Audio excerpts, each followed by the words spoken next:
नमस्कार दोस्तों, कैसे हैं आप लोग। उम्मीद करता हूं कि आप लोग भी सुरक्षित होंगे, ठीक से होंगे। अब दोस्तों, जो हम लोगों का दूर संचार या सूचना और संचार प्रौद्योगिकी की सीरीज चल रही है, उसमें अब तक 12 एपिसोड हो चुके हैं और लगभग समझने वाली जो कुछ भी बातें थीं, इलेक्ट्रॉनिकी का बहुत कुछ हमने समझा। उसके बाद सूचना और संचार प्रौद्योगिकी में भी जो टेक्निकल चीज़ें थी हमने समझा। अब आगे हमको इसके उपकरणों के बारे में और सेवाओं के बारे में पढ़ना है। उन उपकरणों और उन सेवाओं का अध्ययन करना है जो सूचना और संचार प्रौद्योगिकी में प्रयोग में लाए जाते हैं। उपकरणों का मतलब क्या?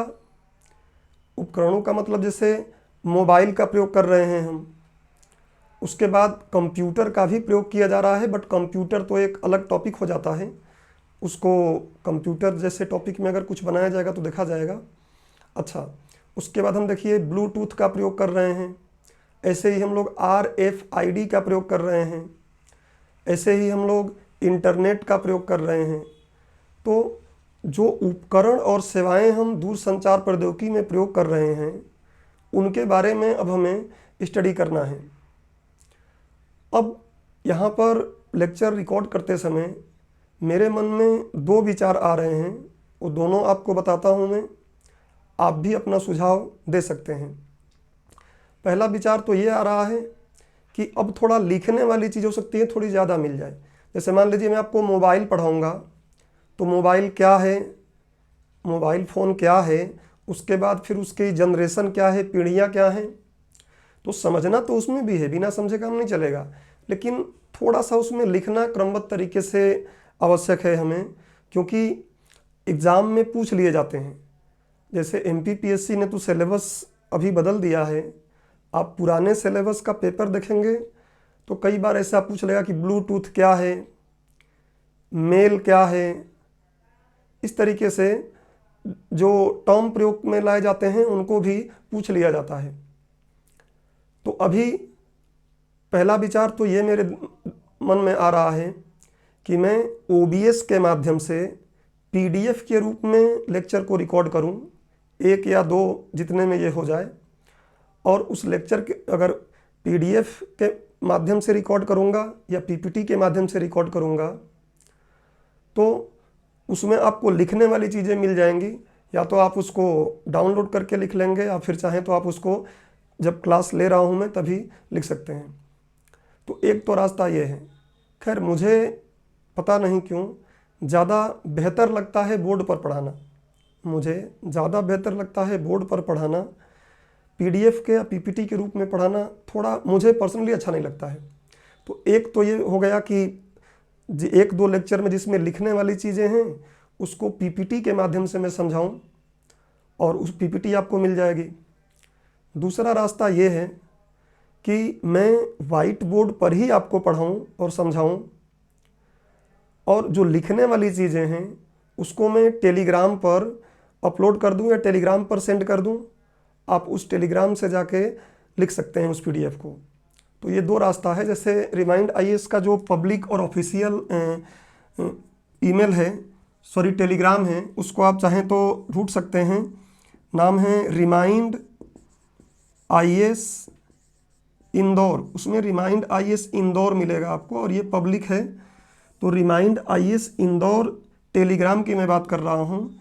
इस टेलीग्राम पर मैं जो भी PDF या लिखने वाली चीज़ें होंगी, हैंड रिटन फॉर्म में या फिर प्रिंटेड फॉर्म में जो भी रहेगा, उस पर शेयर कर दूँ टेलीग्राम पर। वहाँ से आप डाउनलोड कर लें, और कोशिश यही करें कि जब भी आप लेक्चर देखेंगे तो समझ जाइए कि आप लेक्चर जब लिया जा रहा है तो उसी समय आप टेलीग्राम से जाके PDF ले लीजिए और उस PDF को भी सामने रखिए। अगर प्रिंट आउट निकाल लें तो अच्छा है, प्रिंट आउट नहीं निकाल पाते हैं तब उसको लिख लीजिएगा।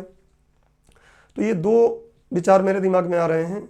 अब आप लोग अपना सजेशन मुझे कमेंट बॉक्स में दे सकते हैं कि क्या मैं PPT के फॉर्म से पढ़ाऊँ या फिर बोर्ड के रूप से पढ़ाऊँ। दोनों में सलूशन है।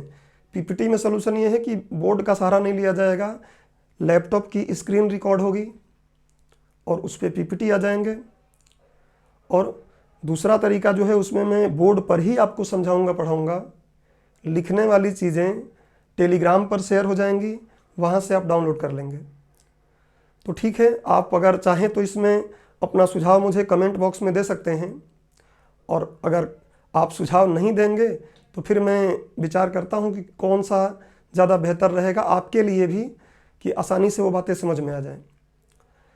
चलिए, तो इस लेक्चर में तो मुख्य रूप से मैं आपसे यही आपको बताने के लिए लेक्चर ये बनाया, लेकिन एक चीज़ और पढ़ लेते हैं जो कभी शायद आपको लिखने को या सुनने को मिल जाए।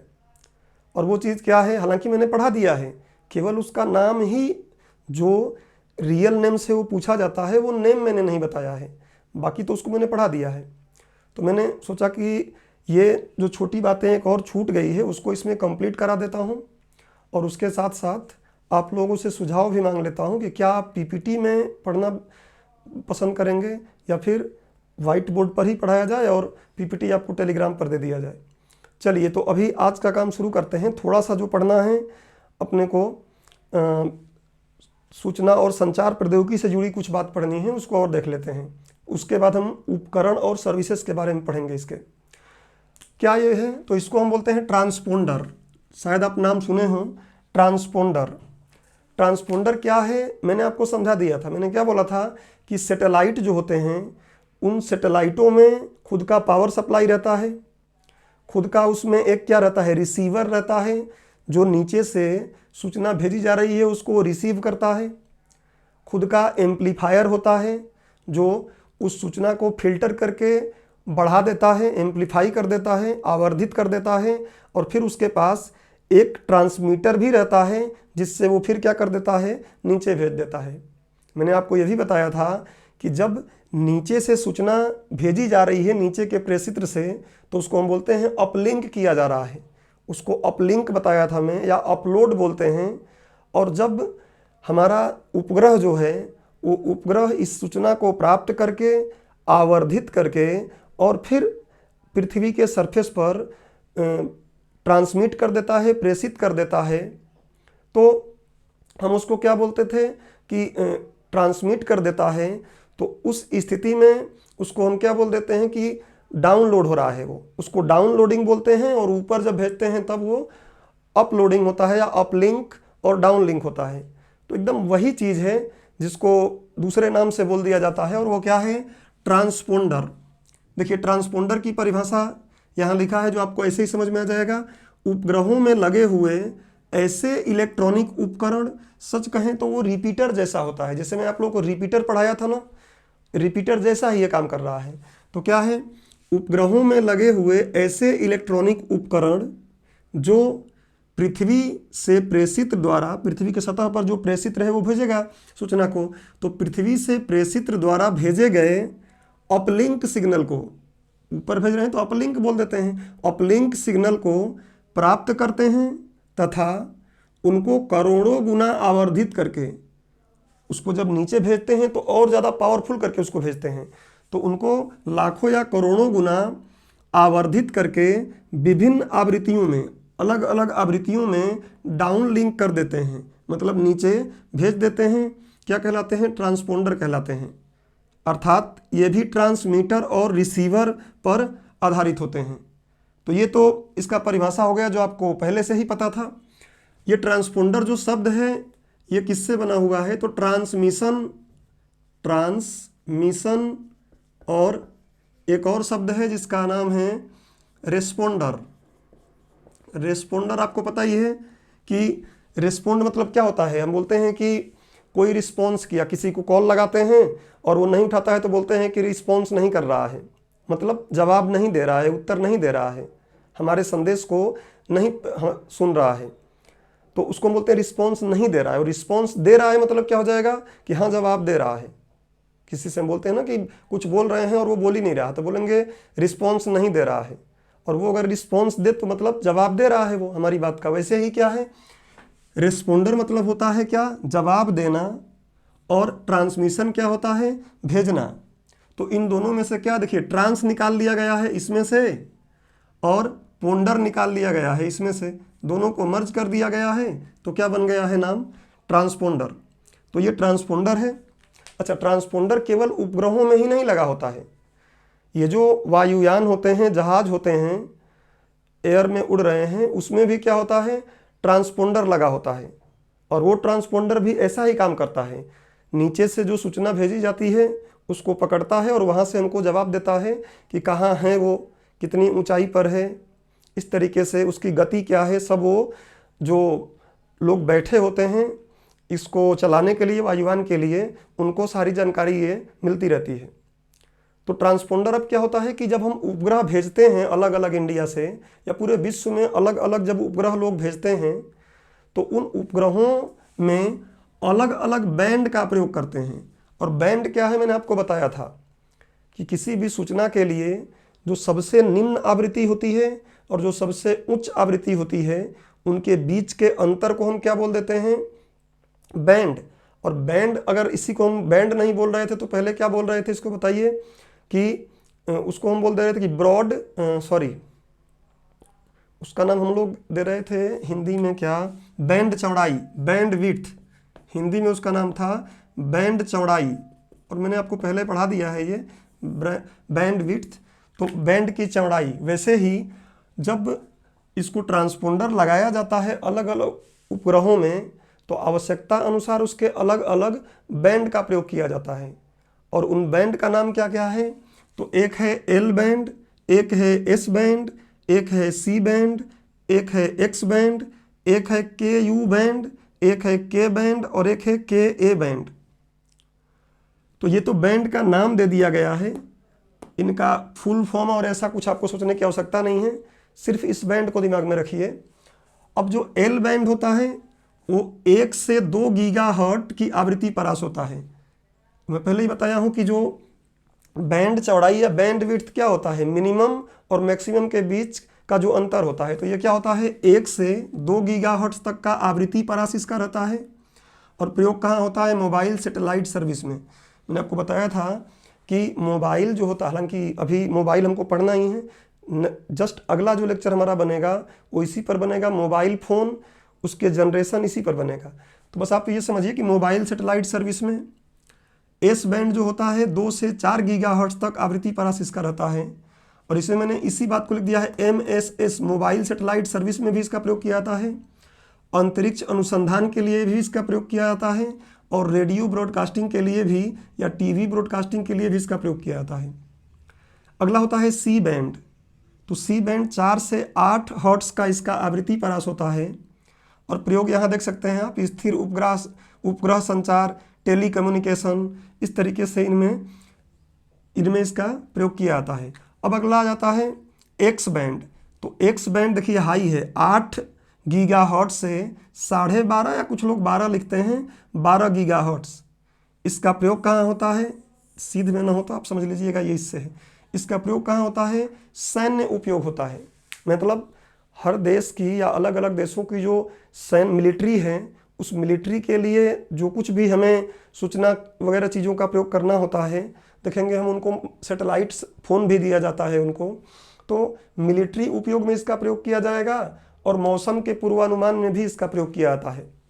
उसके बाद अगला आता है के यू बैंड। के यू बैंड जो होता है वो 12.5 से 18 गीगाहर्ट्ज पे होता है, 12.5 से 18 गीगाहर्ट्ज में होता है। इसका प्रयोग कहाँ होता है, वही ब्रॉडकास्टिंग क्या है वो भी हम आगे पढ़ने ही वाले हैं, उपग्रह संचार में, उसके बाद इंटरनेट में, DTH में और बिजनेस नेटवर्किंग में, ऐसे कामों में इसका प्रयोग किया जाता है। और बच गया अगला के बैंड और के ए बैंड।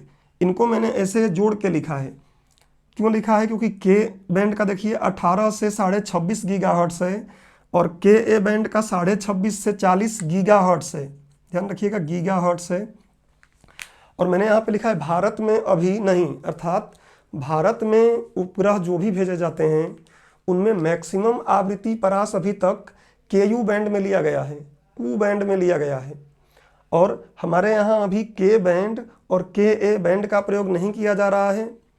आने वाले समय में डेफिनेटली हमारे यहाँ भी प्रयोग होगा, लेकिन अभी प्रयोग नहीं हो रहा है। तो ये ट्रांसपोंडर की बात थी। अगर ये मैं नहीं भी पढ़ाता तो आपको समझ में आ जाती बात, ये अगर कहीं से भी पढ़ते तो, लेकिन मुझे लगा कि नहीं, इसको भी समझा देना है और उसके साथ साथ आप लोगों से सुझाव लेना था। अब अगले लेक्चर में जब हम लोग मिलेंगे तो पढ़ेंगे मोबाइल फ़ोन क्या है, फिर मोबाइल फ़ोन की पीढ़ी क्या है। तो आप देखेंगे जनरेशन उसके बने हुए हैं 0G, 1G, 2G, 2.5G, 2.75G, 3G, 4G और अभी 5G तो आने वाला है भारत में। और उसके बाद फिर 7G भी आ रहा है, आएगा भविष्य में, लेकिन 5G तक इसमें हम लोग पढ़ेंगे। उसके बाद फिर हम देखेंगे कि मोबाइल में भी जो सिम होता है उस सिम के बारे में पढ़ेंगे। फिर उस सिम में भी दो प्रकार हैं, एक होता है क्या जिसको हम बोलते हैं कि GSM है और एक को बोलते हैं CDMA है।